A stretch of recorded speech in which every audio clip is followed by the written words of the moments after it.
کہتے ہیں رد المحتار فتاوی شامیہ مسئلہ ہے، ما اخذت الزانیۃ ان کان بعقد الاجارۃ فحلال عند ابی حنیفہ رحمہ اللہ تعالی۔ غیر مقلد اس کا ترجمہ کرتے ہیں کہ اگر کوئی عورت زنا کروائے اور زنا کروانے کے پیسے لے تو یہ اس کے زنا کروانے کا جو زنا کروا کے جو پیسے لیتی ہے نا، یہ پیسے حلال مال ہے، زنا کی کمائی حلال ہوتی ہے، حرام نہیں ہوتی۔ تو کہتے ہیں ابو حنیفہ دیکھو چکلے کا لسن جاری کر دیا کہ جو بھی عورت زنا کرے گی اور اس پر پیسے لے گی تو پیسے لینے بالکل جائز ہوگا، یہ حلال کی کمائی ہے۔ تو فقہ حنفی کتنی گندی فقہ ہے۔ میں نے بتایا پہ اعتراض صورت کیا اختیار کریں گے؟ امام صاحب نیک آدمی تھے، یہ مسئلہ انہوں نے نہیں لکھا، بعد میں لکھا اور ان کے کھاتے ڈال دیا۔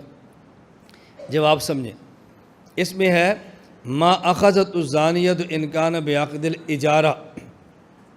اجارہ کہتے ہیں معاملے کو کہ تم میرا کام کرو میں تمہیں پیسے دوں گا، یہ چیز مجھے دو میں تمہیں پیسے دوں گا، اس معاملے کا نام ہے اجارہ، اجارہ مالیہ۔ اب یہ اجارہ تین قسم کا ہے، نمبر ایک اجارہ صحیحہ، نمبر دو اجارہ فاسدہ اور نمبر تین اجارہ باطلہ۔ اجارہ صحیحہ یہ ہوتا ہے کہ جو کام ہے وہ تو جائز ہے اور ساتھ کوئی ناجائز شرط بھی نہیں ہے، یہ اجارہ صحیحہ ہے۔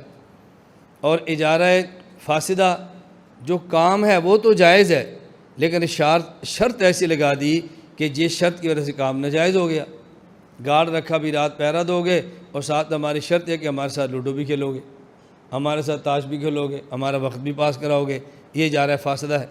اور اجارہ باطلہ کہ جو کام ہے سرے سے وہ کام ہی ناجائز ہو، سرے سے وہ کام ہی، خنزیر ہم تمہیں بیچنا چاہتے ہیں تم لوگے، خنزیر کی بیع خرید ہوتی نہیں ہے، یہ اجارہ باطلہ ہے۔ تو اجارہ صحیحہ، اجارہ فاسدہ اور اجارہ باطلہ، یہ بات سمجھیں۔ اب یہاں دو مسئلے ہیں کہ عورت نے زنا کیا اور اس پر پیسے لیے، یہ پیسے حرام ہیں یا حلال۔ نمبر دو، زنا پر اس عورت کو حد لگے گی یا نہیں لگے گی، یہ الگ مسئلہ ہے۔ ہم اس کو جائز بھی نہیں کہتے، حرام سمجھتے ہیں، اور حد کے بھی قائل ہیں، حد کا انکار بھی نہیں کرتے۔ اور یہ جو مسئلہ ہے اس میں اصل مسئلہ کیا تھا اور انہوں نے ترجمہ کیسے کیا، عبارت دیکھیں تو بات سمجھ آئے۔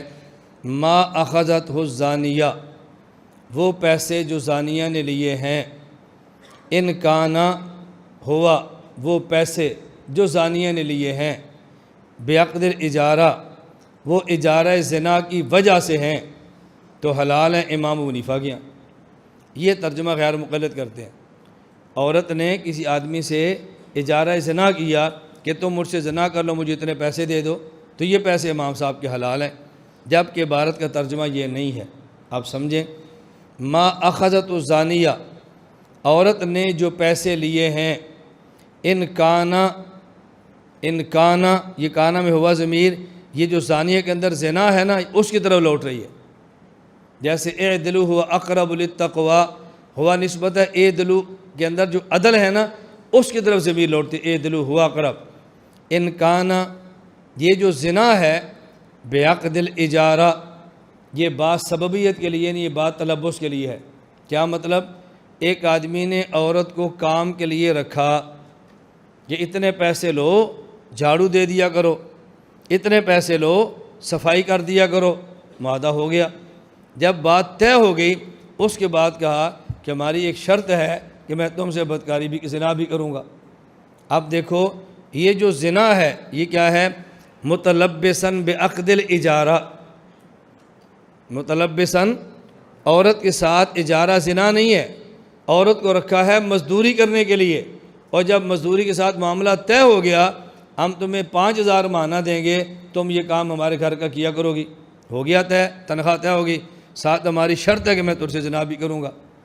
اب یہ جو زنا ہے یہ زنا اس اجارے کے ساتھ ملا ہوا ہے، یہ اجارہ زنا نہیں ہے، اصل میں تو اجارہ کسی اور چیز کا ہے، اجارۃ النظافہ ہے، صفائی کا ہے، اور چیز ہے نا، لیکن ساتھ یہ زنا مل گیا ہے، یہ شرط لگا دی ہے کہ فحلال عند ابی حنیفہ۔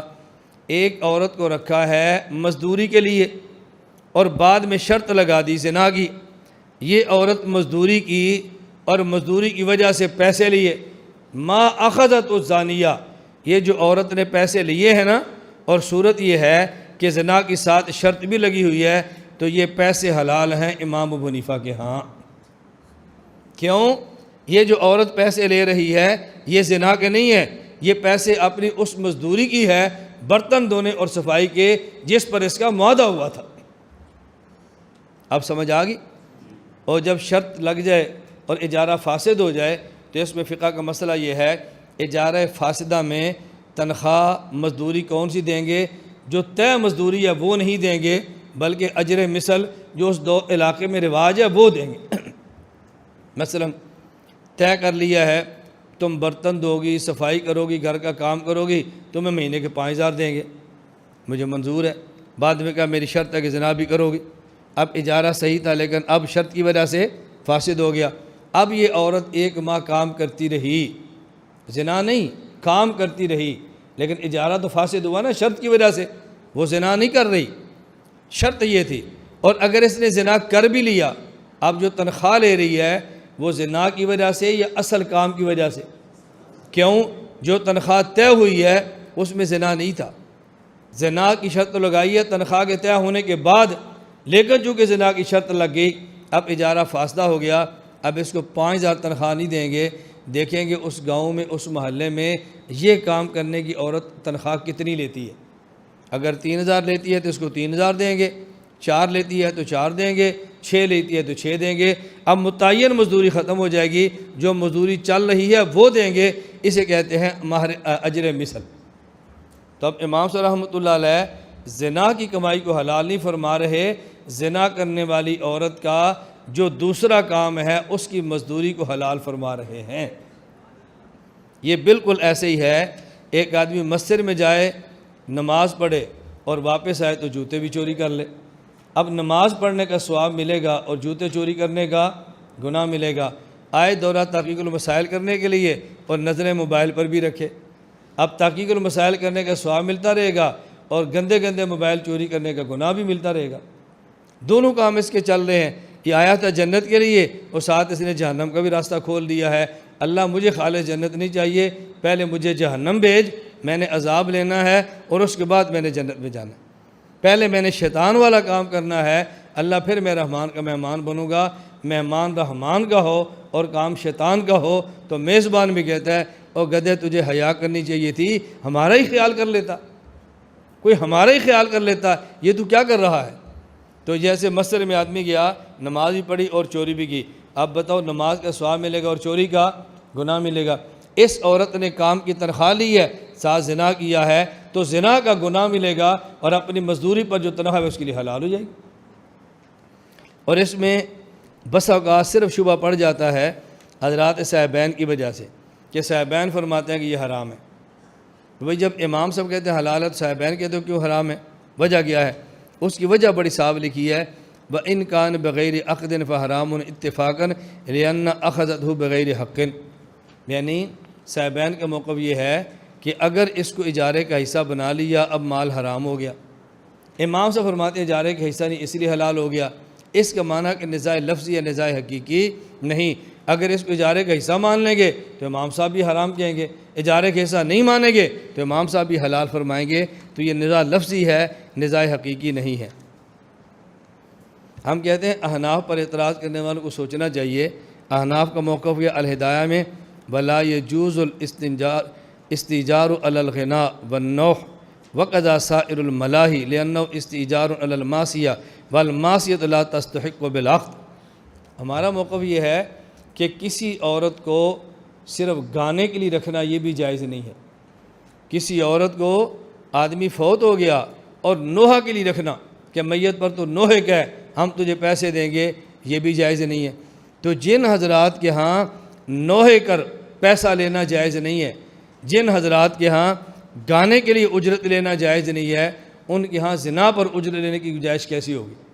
ہم ان باتوں کے قائل نہیں اور تم کہتے ہو جی احناف زنا پر پیسے لینے کے قائل ہیں۔ اللہ تعالی ہم سب کو بات سمجھنے کی توفیق عطا فرمائے۔